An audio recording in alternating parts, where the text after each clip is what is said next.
Indiana mom seeking justice for her son as tens of thousands grieve the loss of a loved one to the opioid epidemic. I want to know what happened to my son. I want to be heard. I want to be heard because I know there are other parents who've lost children in a similar way who perhaps are dismissed because of the stigma attached, to drugs. Tonight on Fox 59 News at 10 o'clock, I'm going to share more on a controversial Indiana law making the loss even harder for her and why some drug users are going to prison for decades while others are not facing any charges at all. This morning, a woman who knows all about the unequal application of our laws at times, joining us live. Morgan Godwin is currently a research associate at Health and Justice Action Lab at Northeastern University, and she's joining us this morning from Portland, Oregon, with some powerful insight. And Morgan, good morning to you. I want to get right to this, yes, because you know the pain of losing a friend to an overdose. You've been prosecuted for the death and you have been sent to prison. Can you just share what you can with what happened? What do you tell people? Yeah, so Justin was one of my best friends. We dropped out of high school together. We started using OxyContin together. And when that got so expensive I couldn't afford it anymore, he was the one who showed me how to smoke black tar heroin on foil.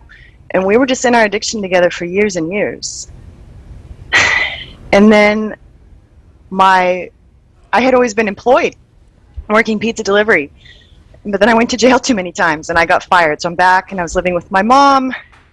She overdosed and died off of morphine. I found myself in a trap house. I was by no means a traditional dealer, but that night I had life insurance. So I was able to buy a little bit more heroin than I needed that day. So when my friend Justin texted me for a gram of heroin, I'm not a dealer. Why would he be texting me? I know because I saw it in the police report that his actual dealer had car trouble and couldn't make it.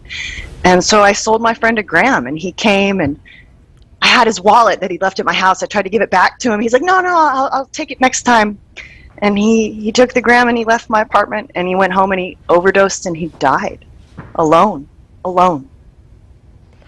You end up in prison, and we have a law in Indiana. And this is what my story is basically tonight. It was meant to put drug dealers in prison. But in fact, there are people like yourself that are really kind of caught in the crosshairs here. What do you want people to know about the other side of this is when you're putting people in prison for, let's say, 10, 20, 30 years, someone possibly closer like yourself, and how you don't believe that that is justice and not making the issue of the epidemic any easier or better? Yeah, I think when these laws were conceived, people thought they were going to be used for like drug kingpins, people who would actually interrupt the flow of drugs. But that's not how law enforcement uses them. They use them on people like me because we're easiest to find. Justin had a text message on his phone like, can I get a gram? Me, yes, here is my address. I was the lowest hanging fruit for law enforcement. And in my work with Health and Justice Action Lab, we actually analyzed all these cases. More than half of these prosecutions where people are facing 20 years in prison, life in prison, depending on the state, are people like me. It's friends, it's family, it's criminalizing the social relationships we do to survive. People think that it's like this dichotomy, right? User or dealer.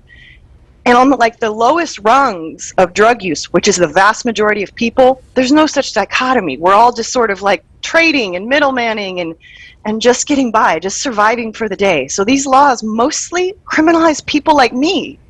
I should still be in prison right now. I should have got 20 years in prison. Morgan, I only have about 45 seconds left, and I'd love to do an hour conversation with you because people need to hear more, and I want to give people hope. They see you, and you are doing so many good things, and I don't want to start crying either. I have 2 little kids too, and I talk to these parents that are losing their loved ones. They're begging me to find them help. How do we help people not do drugs like this to begin with? Mm-hmm. We focus on overdose prevention, not overdose punishment, because revenge will not stop this crisis. The $2 million the government spent to incarcerate me could have been used to give services to youth, overdose prevention services, because there is hope.